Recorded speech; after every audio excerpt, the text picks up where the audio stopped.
আমরা এই মুহূর্তে কক্সবাজারের পাকুয়াটিক সমুদ্র সৈকতে অবস্থান করছি।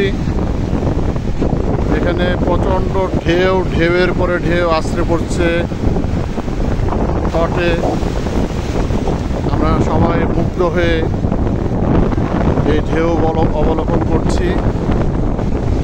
অত্যন্ত প্রাণবন্ত চমৎকার ঢেউ আর ঢেউ,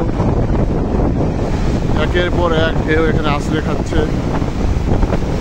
মানুষজন ভিড় করে এখানে এই ঢেউকে উপভোগ করছেন।